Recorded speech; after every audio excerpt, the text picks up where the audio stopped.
Rock and roll bar में एक लड़की कॉर्नर में खड़ी थी, जिसने ब्लैक कलर की शॉर्ट ड्रेस पहनी थी। वो लड़की बेहद खूबसूरत लग रही थी।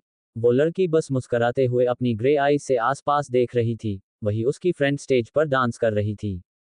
तभी उसके पास एक लड़की आई, जिसने रेड कलर की ड्रेस पहनी थी। उसका नाम नैना था।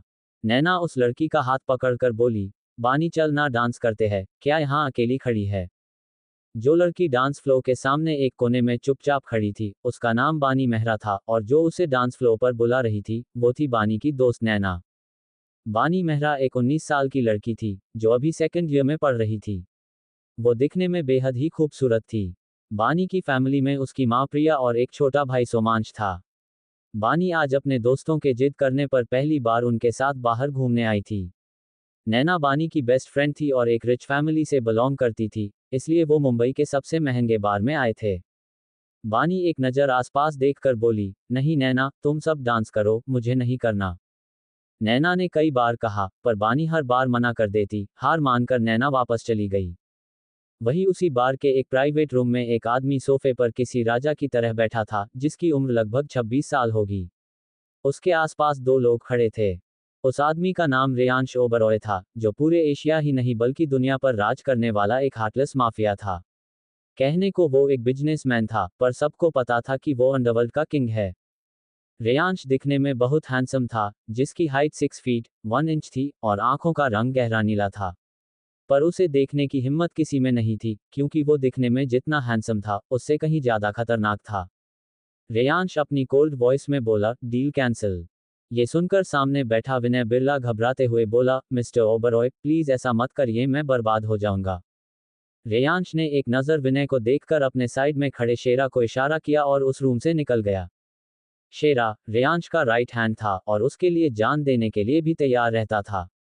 वो रेयांश का इशारा समझ गया था, इसलिए अब विनय बिरला को कोई नहीं बचा सकता था। दूसरी तरफ बानी अकेले बैठी बोर होते हुए अपना मुंह बनाकर आसपास देख रही थी। बानी ने अपना फोन चेक करते हुए खुद से कहा, ओ गॉड, कब खत्म होगा ये सब, मैं तो बोर हो गई। उद्धरण चिन्ह। तभी एक वेटर ने बानी को एक जूस दिया। बानी ने ध्यान न देते हुए वो जूस ले लिया और पीने लगी। वही थोड़ी दूरी पर खड़ी एक लड़की बानी को नफरत से देख रही थी, जिसका नाम मिश्का था। असल में मिश्का बानी से बहुत चिढ़ती थी। वो बानी को नफरत से घूरते हुए बोली, आज तो तुम गई बानी। तुम्हारी वजह से कॉलेज में मैं सेकंड आई। इस जूस को पीने के बाद तुम्हें बर्बाद होने से कोई नहीं बचा सकता। इतना बोलकर मिश्का नफरत से मुस्कुराने लगी। इधर बानी ने जूस पी लिया था और अब थोड़ी देर बाद उसे कुछ अजीब लगने लगा। उसने एक नज़र स्टेज की तरफ डाली, फिर सबको बिजी देख वहां से वॉशरूम एरिया के लिए निकल गई। बानी का सर भारी होने लगा था, इसलिए उसे कुछ समझ नहीं आ रहा था। वो वॉशरूम ढूंढते हुए वीआईपी एरिया में बने रेस्टरूम की ओर आ गई। तभी बानी एक रूम के सामने लड़खड़ाते हुए आए और दरवाजे को धक्का देकर खोल दिया और उस रूम के अंदर आ गई। वो रूम काफी बड़ा था। बानी के ऊपर ड्रग्स का असर होने लगा था। असल में मिश्का ने उसकी ड्रिंक में ड्रग्स मिला दिया था। तभी वॉशरूम का गेट खुला और रेयांश बाहर आया। इस वक्त रेयांश ने सिर्फ एक टॉवल अपनी कमर पर लपेट रखी था। रेयांश की नज़र बानी पर पड़ी और अपने रूम में किसी लड़की को देखकर उसका चेहरा सख्त हो गया। हालांकि रूम में अंधेरा था, इसलिए रेयांश ने बानी का चेहरा नहीं देखा था। वो उसके सामने जाकर खड़ा हो गया, जिससे रेयांश को बानी का चेहरा दिखने लगा, क्योंकि उसने रूम की डिम लाइट ऑन कर दी थी। वो बिना किसी भाव के बानी के चेहरे को घूर रहा था। तभी बानी अपने सामने किसी को देखकर जल्दी से उसके गले लग गई। उसके गले लगने से रेयांश को कुछ अलग ही फील हो रहा था, पर वो अभी कुछ समझ नहीं पा रहा था। बानी बेचैन होकर बोली, मुझे गर्मी लग रही है। इतना बोलकर बानी अपने कपड़े निकालने की कोशिश करने लगी। वही बानी की हरकतें देखकर रेयांश समझ गया कि बानी को शायद ड्रग दिया गया था। रेयांश कुछ करता उससे पहले बानी ने अचानक से रेयांश को किस करना शुरू कर दिया। रेयांश के हाथ भी बानी की कमर पर आ गए। थोड़ी देर बाद बानी रेयांश से अलग हुई और लंबी सांस लेने लगी। रेयांश झुककर बानी के कान के पास सर्द आवाज में बोला, तुम्हें किस करना नहीं आता बेबी, बट अब तुम पछताने वाली हो। इतना बोलकर उसने दरवाजा लॉक कर दिया। बानी को भी कुछ समझ नहीं आ रहा था और वो अब पूरी तरह से ड्रग्स के नशे में थी। वो अपनी ड्रेस निकालने की कोशिश करते हुए बोली, मुझे गर्मी लग रही है, प्लीज हेल्प करिए। उद्धरण चिन्ह। रेयांश ने बानी को कमर से पकड़कर खुद के बेहद करीब कर लिया। अब रेयांश और बानी एक दूसरी को पैशनेटली किस कर रहे थे। रेयांश बानी को अपनी बाहों में लेकर प्यार करने लगा और उसे बेड पर लिटा दिया। हल्की रोशनी में बानी बेहद खूबसूरत लग रही थी। रेयांश अपना कंट्रोल खो चुका था। बानी के हाथ रेयांश के बालों में थे। बानी ने रेयांश को गले लगा रखा था। बानी धीरे धीरे अपना दर्द भूल गई। करीब 2 घंटे बाद रेयांश ने नाइट स्टैंड पर रखा अपना फोन चेक किया और वापस बानी के ऊपर आ गया। बानी थकी हुई आवाज में बोली, अब नहीं, मैं थक गई हूं, प्लीज। रेयांश ने बानी के कान में कहा, मैंने कहा था ना कि तुम पछताओगी। इतना बोलकर रेयांश ने फिर से बानी को अपने आगोश में ले लिया। बानी में अब उसको रोकने की ताकत नहीं बची थी। करीब 5 बजे रेयांश ने बानी को छोड़ा और उसे अपनी बाहों में लेकर सो गया। क्या होगा जब बानी ड्रग्स के नशे से बाहर आएगी? क्या होगा इस वन नाइट स्टैंड का अंजाम? अगली सुबह बानी की आंख खुली तो उसे अपने शरीर में बेतहाशा दर्द महसूस हुआ। फिर बानी ने धीरे से उठने की कोशिश की तो उसे अपने कमर पर किसी का हाथ महसूस हुआ। उसने सर घुमाकर देखा। अपने बगल में किसी लड़के को देखकर बानी शॉक रह गई। फिर बानी का ध्यान खुद पर गया। उसके शरीर पर एक भी कपड़ा नहीं था। खुद की हालत देखकर बानी सब समझ गई कि रात को क्या हुआ था। ये सोचकर बानी की आंखों में आंसू आ गए। बहुत मुश्किल से खुद को कंट्रोल करके बानी धीरे से बेड से उठी और अपने कपड़े पहने। थकान की वजह से उससे अब चला भी नहीं जा रहा था। पर कैसे भी खुद को संभालते हुए बानी वहां से चली गई। करीब 2 घंटे बाद रेयांश की आंख खुली और अपने बगल में बानी को ना पाकर वो गुस्सा हो गया। उसने बेड से उठकर अपने कपड़े पहने, फिर फोन उठाकर किसी को कॉल किया। कॉल अटेंड होते ही रेयांश अपनी कोल्ड वॉइस में बोला, कल रात एक लड़की मेरे रूम में आई थी, मुझे 1 घंटे में उसकी सारी इन्फॉर्मेशन चाहिए। इतना बोलकर उसने कॉल को कट कर दिया। फिर उसकी नज़र बेड पर गई, जिस पर खून के धब्बे थे। वो उन धब्बों को घूरते हुए बोला, तुम मेरे इतने करीब आकर मुझसे दूर नहीं जा सकती, गलती कर दी तुमने, भागकर पछताना पड़ेगा तुम्हें बेबी। ये बोलते हुए रेयांश के फेस पर एक डेविल स्माइल आ गई। दूसरी तरफ बानी अपने घर पहुंची तो बानी की मां प्रिया उससे बोली, बानी कहाँ थी तुम पूरी रात? उद्धरण चिन्ह। बानी खुद को कंट्रोल करते हुए बोली, मम्मा वो कल रात को लेट हो गया था तो मैं नैना के घर चली गई थी, मम्मा मैं रूम में जा रही हूँ। इतना बोलकर बानी अपने रूम में चली गई। और उसे इस तरह देखकर प्रिया बोली, इसे क्या हुआ, इतना अजीब बिहेव क्यों कर रही है? उद्धरण चिन्ह। प्रिया बानी पर ज्यादा ध्यान ना देकर अपने काम में लग गई। इधर बानी ने अपने रूम में जाकर दूर लॉक कर लिया और सीधा वॉशरूम में चली गई। वो शॉवर ऑन करके उसके नीचे खड़ी हो गई और उसकी आंखों से आंसू बहने लगे। फिर वो रोते हुए खुद से बोली, ये क्या हो गया और कैसे हो गया? मैं कैसे उस रूम तक पहुंची? उद्धरण चिन्ह। करीब 1 घंटे बाद बानी वॉशरूम से बाहर आई। उसकी आंखें रोने की वजह से लाल हो गई थीं। फिर बानी अपने बेड पर लेट गई और लेटते ही उसे नींद आ गई। इधर ओबरॉय इंडस्ट्रीज में रेयांश अपनी चेयर पर बैठा था और उसके सामने शेरा खड़ा था। रेयांश कोल्ड वॉइस में बोला, फाइल। शेरा एक फाइल रेयांश को देते हुए बोला, बॉस इसमें इंफॉर्मेशन है।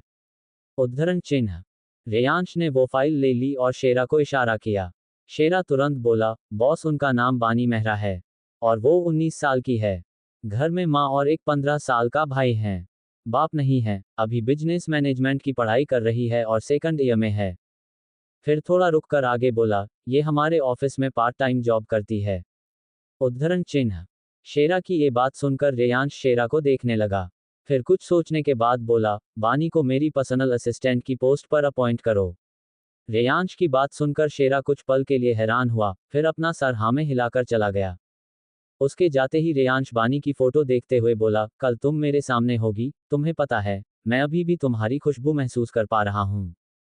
फिर अपनी आंखें बंद करते हुए बोला, ओह बानी एक बार कल तुम आ जाओ। मुझे तुम्हें फिर से फील करना है, आई वॉन्ट यू बनी, I want you badly. College में नैना परेशान सी कैंटीन में बैठी थी, तभी मिश्का उसके सामने वाली चेयर पर बैठते हुए बोली, क्या हुआ नैना, इतना परेशान क्यों हो? नैना मिश्का को देखते हुए बोली, यार पता नहीं बानी को क्या हुआ है, कल रात उसने मेरा फ़ोन नहीं उठाया और आज सुबह एक मैसेज कर दिया कि तबीयत ठीक नहीं है इसलिए कॉलेज नहीं आऊंगी। और फिर फ़ोन भी ऑफ कर दिया। उद्धरण चिन्ह। मिश्का मन में बोली, शायद मेरा काम हो गया, अब तो बानी बर्बाद हो गई। उद्धरण चिन्ह। फिर वो नैना से बोली, डोंट वरी नैना, हो सकता है सच में तबीयत ठीक ना हो। नैना बस सर हिलाकर रह गई। इधर शाम को बानी की आंख खुली तो अब वो थोड़ा नॉर्मल थी। बानी अपने रूम से बाहर आई तो प्रिया उसको देखते हुए बोली, अरे बानी कब से सो रही हो बेटा, तबीयत तो ठीक है ना, और तुम्हारे गले पर ये निशान कैसा? बानी अपनी माँ के पूछने पर पहले तो काफी घबरा गई, फिर वो अपने डर को छुपाते हुए हल्का सा मुस्कुराते हुए कहा, हाँ मम्मा अब ठीक है। वो कल पार्टी में थी ना, इसलिए तबीयत खराब हो गई थी, और ये निशान वो मैं स्लिप हो गई थी बाथरूम में तभी लगा होगा। उद्धरण चिन्ह। इतना बोलकर बानी सोफे पर बैठ गई। तभी बानी का भाई सोमांश वहां आ गया और उसके बगल में बैठते हुए बोला, क्या हुआ दी? उद्धरण चिन्ह। बानी सोमांश को देखते हुए बोली, कुछ नहीं। उद्धरण चिन्ह। सोमांश ने चिढ़ाते हुए कहा, तो ये सड़े हुए टमाटर जैसी शक्ल बनाकर क्यों बैठी हो? उद्धरण चिन्ह। बानी उससे चिढ़ते हुए बोली, तुम ज्यादा नहीं बोल रहे हो? उद्धरण चिन्ह। सोमांश हंसते हुए बोला, आपको आज पता चला कि मैं ज्यादा बोलता हूं। बानी ने कहा, हो गया। दोनों बातों में लग गए और सोमांश की वजह से बानी अपनी तकलीफ भूल ही गई। रात को सबने खाना खाया और फिर सोने चले गए। अगले दिन बानी को आज ऑफिस जाना था, इसलिए वो मिरर में खुद को देखते हुए बोली, जो बीत गया उसे भूल जा बानी। अब कुछ नहीं हो सकता, तुझे आगे बढ़ना होगा। उद्धरण चिन्ह। इतना बोलकर बानी हल्का सा मुस्कुराए। उसने आज व्हाइट शर्ट और ब्लैक जीन्स पहनी थी और बालों का पोनीटेल बनाया था। साथ ही आंखों में काजल और होठों पर लिप बाम लगाया था। बस इतने में ही वो कयामत लग रही थी। मगर बानी को नहीं पता था कि आज वो अपनी जिंदगी के सबसे बड़े विलेन से मिलने जा रही थी। वो रूम से बाहर आकर बोली, मम्मा मैं जा रही हूँ, मुझे लेट हो रहा है। उद्धरण चिन्ह। तभी बानी का फोन बजा। ऑफिस का नंबर देखकर उसने जल्दी से फोन उठाया। कॉल पर सामने से आवाज आई, बानी आज आपको ऑफिस जल्दी आना होगा। बॉस का ऑर्डर है। इससे पहले कि वो कुछ बोल पाती कॉल कट हो चुकी थी। तभी प्रिया दूध का ग्लास उसे देते हुए बोली, पहले ये दूध फिनिश कर फिर जाना कहीं। बानी मुंह बनाते हुए बोली, क्या मम्मा, मुझे नहीं पसंद ये दूध। उद्धरण चिन्ह। प्रिया डांटते हुए बोली, बानी जल्दी दूध पियो। उद्धरण चिन्ह। उनकी डांट सुनकर बानी ने मुंह बनाते हुए दूध पी लिया और घर से बाहर निकल गई। बानी ऑफिस पहुंची तो जल्दी से अपने डिपार्टमेंट हेड के कैबिन में गई और अंदर जाकर बोली, good morning sir. Department head ने बानी को देखते हुए कहा, गुड मॉर्निंग बानी, आज से तुम बॉस की पा हो। उद्धरण चिन्ह।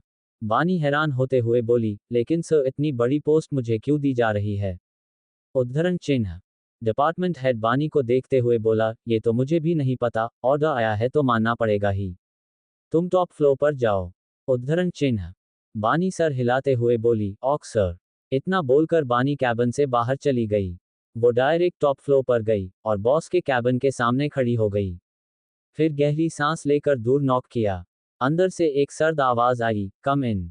ये आवाज सुनकर बानी कुछ पल के लिए डर सी गई, लेकिन फिर खुद को संभालते हुए अंदर आ गई। बानी अपना सर नीचे किए हुए बोली, सर मैं बानी मेहरा, आपकी न्यू पा, मुझे आज ही। उद्धरण चिन्ह। इतना बोलकर उसने अपना सर ऊपर उठाया तो सामने बैठे शख्स को देखकर शॉक्ड हो गई, क्योंकि उसके सामने वही इंसान था जिसके साथ उसने रात बिताई थी। क्या है रेयांश का प्लान? क्यों बनाया उसने बानी को अपना पा? क्या रेयांश बानी को लेकर कोई साजिश रच रहा है? बानी रेयांश के ऑफिस में काम जरूर करती थी, लेकिन उसने रेयांश को पहले कभी ऑफिस में देखा नहीं था, क्योंकि रेयांश सीईओ था और वो ऑफिस कभी कभार ही आता था। रेयांश बानी के एक्सप्रेशन देखकर डेविल स्माइल करते हुए अपनी चेयर से खड़ा हुआ और फिर बानी की तरफ बढ़ने लगा। बानी रेयांश को अपनी तरफ बढ़ते देखकर घबराते हुए पीछे होने लगी, लेकिन कुछ कदम बाद ही वो पीछे वॉल से टकरा गई और रेयांश उसके सामने उसके बेहद करीब आकर खड़ा हो गया। बानी उसको अपने इतने करीब देखकर हकलाते हुए बोली, देखिए जो भी हुआ, मुझे नहीं पता कैसे हुआ। मैं कैसे उस रूम में गई, मुझे नहीं याद। उद्धरण चिन्ह। बानी बोल ही रही थी कि तभी रेयांश ने उसके होठों पर उंगली रखकर उसे चुप करवा दिया। फिर उसके कान में अपनी कोल्ड वॉइस में बोला, गलती तो तुम कर चुकी हो, अब तो तुम्हें पछताना पड़ेगा। इतना बोलकर रेयांश पीछे हो गया और उसकी ये बात सुनकर बानी के माथे पर पसीना आने लगा। तभी रेयांश बानी की आंखों में देखते हुए आगे बोला, I want your right now. Reyansh की बात सुनकर बानी अपनी आंखें बड़ी करके उसको देखते हुए गुस्से में बोली, क्या मतलब है आपका? उद्धरण चिन्ह। रेयांश उसकी कमर पर हाथ रखकर उसे खुद के करीब करते हुए बोला, गुस्सा नहीं बेबी, मेरी विश पूरी करो वरना तुम्हारी फैमिली के लिए अच्छा नहीं होगा। उद्धरण चिन्ह। उसकी बात सुनकर बानी हैरानी से उसे देखने लगी। तो रेयांश डेविल स्माइल करते हुए बोला, तुम्हारा भाई अभी स्कूल में है ना, सोचो अगर वो स्टेयर से नीचे गिर जाए तो। उद्धरण चिन्ह। ये बोलकर उसने कैबिन में लगा टीवी ऑन कर दिया। बानी की नज़र टीवी स्क्रीन पर गई तो उसकी आंखें बड़ी हो गई। टीवी पर एक फुटेज चल रही थी जिसमें सोमांश स्कूल में सीढ़ियों के पास खड़े होकर अपने दोस्त से बात कर रहा था। वही उसके पीछे एक स्वीपर था जो सोमांश को ही घूर रहा था। ये सीन देखकर बानी की सांसें उसके गले में अटक गईं। उसे समझ नहीं आ रहा था कि वो कैसे रिएक्ट करे। बानी रेयांश के सामने गिड़गिड़ाते हुए बोली, सर प्लीज मेरे भाई को छोड़ दीजिए, आप जो कहेंगे मैं वो करूंगी। उद्धरण चिन्ह। ये बोलते हुए बानी की आंखों से आंसू बहने लगे। वहीं बानी की बात सुनकर रेयांश के फेस पर डेविल स्माइल आ गई। रेयांश बानी के आंसू पोंछते हुए बोला, मुझे तुम चाहिए अभी। क्या तुम तैयार हो? उद्धरण चिन्ह। बानी ने एक नज़र टीवी पर सोमांश को देखा, फिर अपना सर नीचे करके हाँ में सर हिला दिया।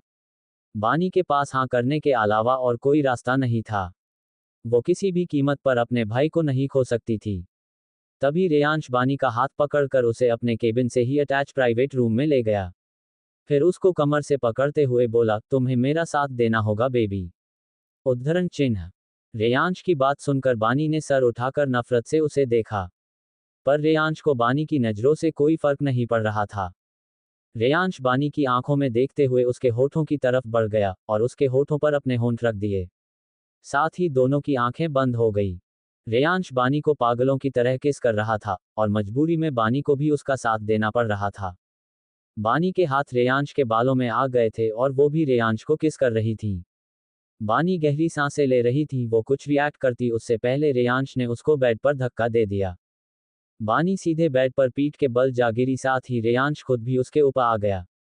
बानी के लंबे बालों को अपने हाथों से पीछे करके रेयांश बानी के गले पर प्यार से किस करने लगा। उसने बानी के दाहिने गाल पर हाथ रखकर उसके माथे को चूम लिया और धीमे से बानी के कानों में कहा, बानी मैं तुम्हें चाहता हूँ, न जाने कल रात से तुमने मुझ पर क्या जादू किया है, हर तरफ तुम ही नजर आती हो, I can't let you go my babes. देखते ही देखते रेयांश और बानी एक दूसरे में खो चुके थे और अपनी सारी सीमाएं लंघ चुके थे। लेकिन बानी कल रात के नशे की वजह से अभी भी डाउन फील कर रही थी और उसे ज्यादा कुछ समझ में नहीं आ रहा था। लगभग 1.5 घंटे बाद रेयांश बानी के बगल में लेट गया और उसको कमर से खींचकर खुद के करीब कर लिया। फिर बानी थकी हुई आवाज में बोली, अब आप मेरे भाई को कुछ नहीं करेंगे ना? उद्धरण चिन्ह। बानी की बात सुन रेयांश मुस्कुराने लगा। फिर उसका गाल सहलाते हुए बोला, बेबी तुम्हारा भाई तब तक सेफ है जब तक तुम मेरी बात मानती हो। और एक बात, अब तुम मेरी हो, सिर्फ मेरी ये बात अपने दिल और दिमाग में अच्छे से बैठा लो, और हाँ, आज से तुम मेरे घर पर रहोगी। उद्धरण चिन्ह। ये बोलते हुए रेयांश ने बानी के बालों को उसके कान के पीछे कर दिया। बानी हैरानी से बोली, मैं आपके घर नहीं रह सकती, मेरे पास मेरा घर है, मेरी फैमिली है, दिस इज रॉन्ग। उद्धरण चिन्ह। रेयांश गुस्से से बानी के गाल को दबाते हुए बोला, मैं तुम्हें बता रहा हूं कि तुम मेरे साथ रहोगी। तुम्हें मना करने का कोई हक नहीं है, समझ गई? उद्धरण चिन्ह। ये सुनकर बानी ने जल्दी से हाँ में सर हिला दिया, क्योंकि रेयांश के गाल दबाने की वजह से बानी को दर्द हो रहा था और उसकी आंखों में आंसू आ गए थे। पर रेयांश को बानी के आंसुओं से कोई फर्क नहीं पड़ रहा था। रेयांश कुछ पल बानी के बालों से खेलता रहा, फिर बेड से उठकर उसने अपने कपड़े पहन लिए। उसके बाद बानी को कपड़े पहनाने लगा क्योंकि वो हिलने डुलने की हालत में नहीं थी। रेयांश बानी के गाल पर हाथ रख कर बोला, तुम यहीं रहो, शाम को हम दोनों साथ में घर चलेंगे। उद्धरण चिन्ह। उसकी ये बात सुनकर बानी कुछ नहीं बोली। रेयांश भी कुछ देर बानी को देखता रहा, फिर रूम से बाहर चला गया। बानी वही अकेले बैठी अपनी किस्मत पर रो रही थी, पर उसकी सुनने वाला कोई नहीं था। कैसे बचेगी बानी रेयांश के इस चुंगल से? और क्या सच में बानी रेयांश का प्यार बन चुकी थी या सिर्फ उसकी फिजिकल नीड? बानी पूरे दिन उसी रूम में रही क्योंकि रेयांश ने रूम को बाहर से लॉक कर दिया था। करीब रात के 8 बजे रेयांश रूम खोलकर अंदर आया तो देखा कि बानी अपने ख्यालों में ही गुम बैठी थी। ये देखकर रेयांश ने बानी को गोद में उठा लिया, जिसे महसूस कर बानी होश में आई और डरी हुई नजरों से रेयांश को देखने लगी। रेयांश बानी को लेकर अपनी पर्सनल लिफ्ट में आ गया। थोड़ी देर बाद रेयांश और बानी कार में थे। बानी कार की सीट के एक कोने में बैठी हुई थी। ये देखकर रेयांश ने एक बटन दबाकर पार्टीशन ऑन कर दिया और एक झटके से बानी को अपनी गोद में बैठा लिया। बानी डरते हुए बोली, ये आप क्या कर रहे हैं सर? उद्धरण चिन्ह। रेयांश डेविल स्माइल करते हुए बोला, तुम्हें नहीं पता मैं क्या कर रहा हूं। उद्धरण चिन्ह। फिर बानी के कान में बोला, रिमूव योर शर्ट। इतना बोलकर उसने बानी के कान के पास प्यार से किस किया। बानी डरते हुए बोली, सर प्लीज ऐसा मत करिए। उद्धरण चिन्ह। रेयांश गुस्से से बोला, मुझे अपनी बात रिपीट करने की आदत नहीं है। उद्धरण चिन्ह। अब बानी के पास कोई ऑप्शन नहीं था, इसलिए वो धीरे धीरे अपनी शर्ट के बटन खोलने लगी और फिर धीरे से शर्ट उतारकर सर नीचे करके बैठ गई। रेयांश ने बानी का चेहरा चिन से पकड़कर ऊपर उठाया और बानी के होठों पर अपने होंठ रख दिए। ना चाहते हुए भी बानी को उसका साथ देना पड़ रहा था। रेयांश बानी को लगातार किस किए जा रहा था। लगभग 1 घंटे बाद कार रुकी, तो उसके साथ ही रेयांश भी रुका। बानी गहरी सांसें ले रही थी, तभी रेयांश उसके बाल ठीक करते हुए बोला, अपनी शर्ट पहनो। रेयांश की बात सुनकर बानी ने जल्दी से अपनी शर्ट पहन ली। फिर बानी कार से बाहर आई, तो उसकी आंखें हैरानी से बड़ी हो गईं, क्योंकि रेयांश का मैंशन बहुत बड़ा था। बानी के लिए ये सब किसी सपने से कम नहीं था। चारों तरफ बॉडीगार्ड्स खड़े हुए थे और मैंशन जाने के रास्ते में गार्डन और बड़ा सा फाउंटेन बना था। रेयांश बानी का हाथ पकड़कर उसे अंदर ले गया। मैंशन के अंदर जाकर तो बानी और हैरान हो गई। पूरे मैंशन की थीम डार्क ग्रीन और ब्लैक कलर की थी। वही मैंशन में जितने भी नौकर थे सब अपने बॉस के साथ किसी लड़की को देखकर हैरान थे।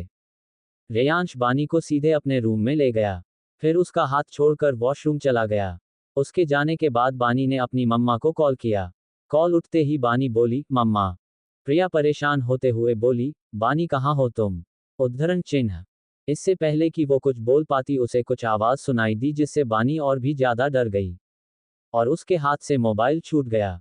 आवाज सुनकर बानी ने पीछे मुड़कर देखा, टेबल पर कुछ चीजें रखी थी जो अब नीचे जमीन पर पड़ी थी। उसे लगा था कि रेयांश ने उसे फोन पर बात करते देख लिया होगा, लेकिन ऐसा कुछ नहीं था। वो ये सब सोच ही रही थी कि तभी उसे अपनी माँ की आवाज फिर से सुनाई दी, बानी कहाँ हो तुम? कुछ तो बोलो, देखो मुझे बहुत घबराहट हो रही है। ये सुनकर बानी के आंसू फिर से बहने लगे। उसने जल्दी से फोन को उठाया और अपने आंसू कंट्रोल करके बोली, मम्मा मुझे आज रात ही काम के लिए शहर से बाहर आना पड़ा। मैं कल तक आऊंगी। उद्धरण चिन्ह। ये सुनकर प्रिया हैरान होते हुए बोली, पर बानी ऐसे रात को घर से बाहर रहना सेफ नहीं है। बानी ने कहा, मम्मा जरूरी काम है। प्रिया गहरी सांस लेते हुए बोली, अच्छा ठीक है।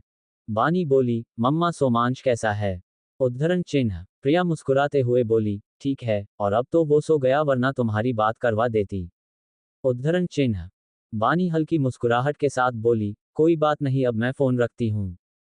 इतना बोलकर बानी ने कॉल कट कर दी। फिर उसकी आंखों से आंसू बहने लगे।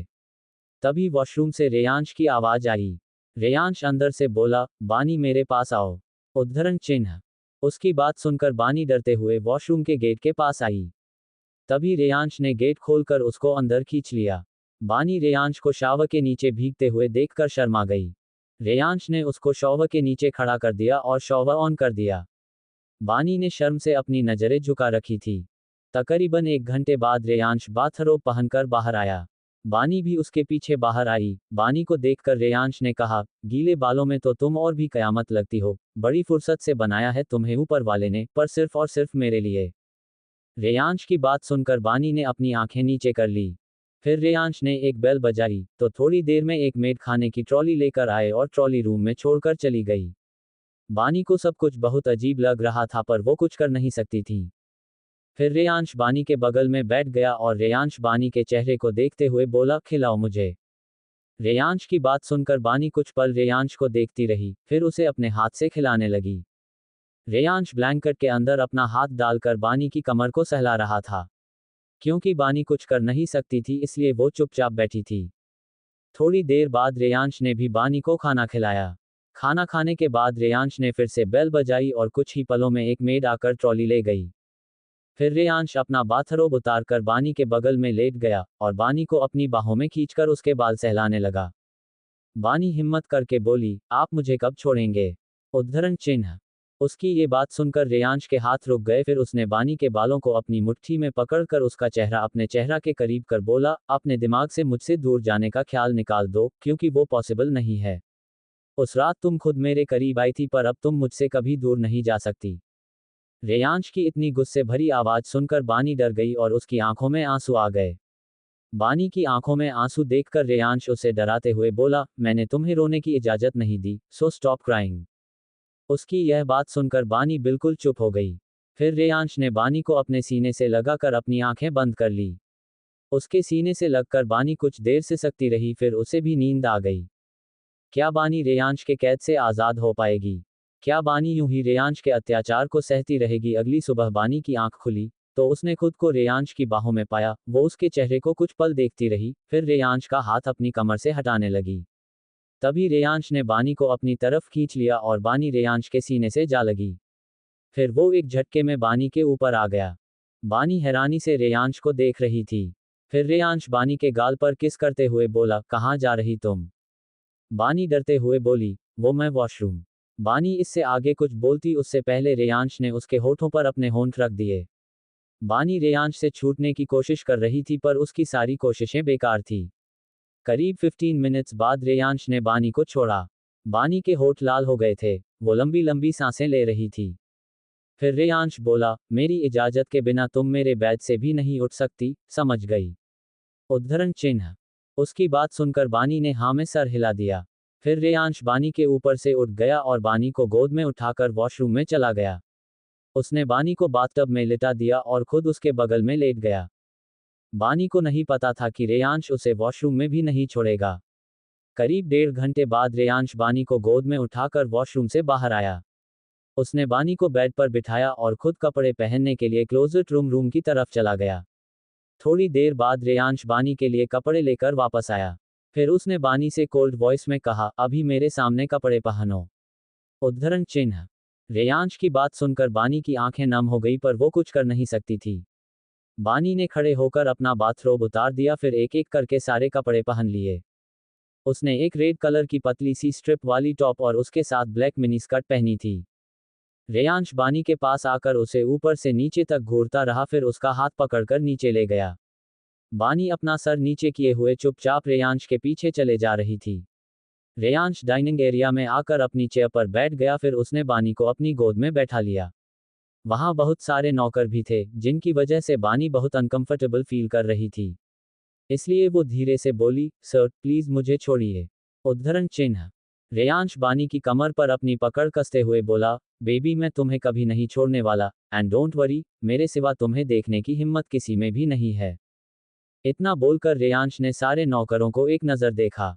उन्हें डराने के लिए उसकी एक नज़र ही काफ़ी थी। सारे नौकर जल्दी से अपना सर नीचे करके खड़े हो गए। फिर रेयांश तेज आवाज में बोला, सब अपना काम करो। उद्धरण चिन्ह। ये सुनकर सभी नौकर अपने अपने काम में लग गए। उसके बाद रेयांश बानी को अपने हाथ से खाना खिलाने लगा, साथ ही बानी को भी रेयांश को अपने हाथ से खाना खिलाना पड़ रहा था।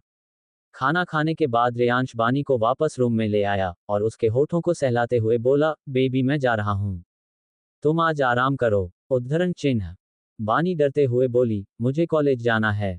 बानी की बात सुनकर रेयांश उसको घूरते हुए बोला, कहीं नहीं जाओगी तुम, ना ही अपने घर ना ही कॉलेज। तुम्हें पढ़ना है तो तुम ऑनलाइन पढ़ोगी, पर इस घर से बाहर जाने की परमिशन नहीं है तुम्हें। बानी रोते हुए बोली, आप क्यों कर रहे हैं ऐसा? मुझे मेरे घर जाने दीजिए प्लीज, मैंने क्या बिगाड़ा है आपका? उद्धरण चिन्ह। रेयांश बानी को अपने करीब खींचकर उसके होंठ पर उंगली रखकर बोला, शुश रोने की इजाजत नहीं दी मैंने तुम्हें, रोना बंद करो। उद्धरण चिन्ह। उसकी बात सुनकर बानी ने रोना बंद कर दिया, पर वो अभी भी सिसकियां ले रही थी। फिर रेयांश बानी की आंखों में देखते हुए बोला, तुम्हें पूरी जिंदगी मेरे पास रहना पड़ेगा।